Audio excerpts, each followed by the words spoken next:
இதுல இப்போ latest news என்னன்னா, நம்ம சபரிஷும் யாரு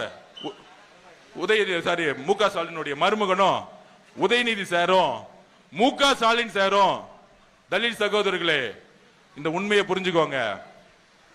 அண்ணன் திருமானனை கூப்பிட்டு காட்டுமன்னார் கோயில்ல மாநில அரசியலுக்கு வரக்கூடாதுன்னு பேசியிருக்காங்க. என்ன அநியாயம் பாத்தீங்களா? விசிகே கட்சியை டிசைட் பண்ணதுக்கு மு.க. ஸ்டாலின் சார் யாரு? இந்த அநியாயத்தை நம்ம கேட்கணுமா இல்லையா? நம்ம வெளியில தான் இருக்கிறோம். ஏன் தெரியுமா? அவரு ஜெயிச்சு சட்டசபைக்கு வந்தா திமுக மெஜாரிட்டி கிடைக்கலன்னா அண்ணன் திருமாவளவன் கூட எம்எல்ஏ நின்றுவாங்களாம். விசிகே எம்எல்ஏ விலைக்கு வாங்குறதுக்கு இப்பயே திமுக முற்பட்டாங்க.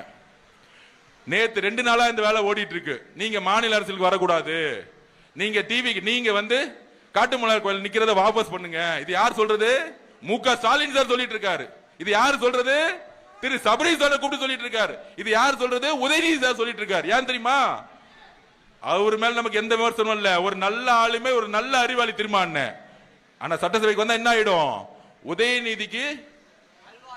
உதயநிதிக்கு அவர் வந்து சேலஞ்ச் பண்ணிடுவாராம். அதனால நீங்க டெல்லி ஓடிருங்க, டெல்லி பக்கம் போய் சண்டை போடுங்க. நாங்க பிஜேபி எதிர்க்கிறமா எதிர்த்துட்டு இருப்போம். உதயநிதி சொல்லுவாரு, மோடி அவர்களே, அமித்ஷா அவர்களே அப்படின்னு பேசிட்டு வர வசூல்ல பாதி வசூல் அங்க கொடுத்துட்டு இருப்பாங்க டெல்லிக்கு. அண்ணன் பாவம் டெல்லியில போய் கடுமையா சண்டை போட்டுட்டு இருப்பாரு. ஆனா ஒண்ணும் செய்ய முடியாது. ஆனா மாநில அரசு திரும்பிட்டா என்ன ஆகும்? உரிச்சிருவாரு.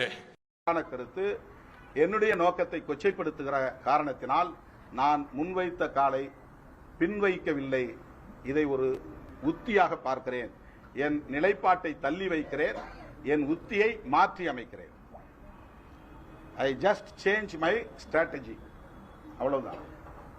என்னுடைய உத்தியை நான் தள்ளி வைக்கிறேன், என்னுடைய நிலைப்பாட்டை தள்ளி வைக்கிறேன், உத்தியை மாற்றி அமைக்கிறேன்.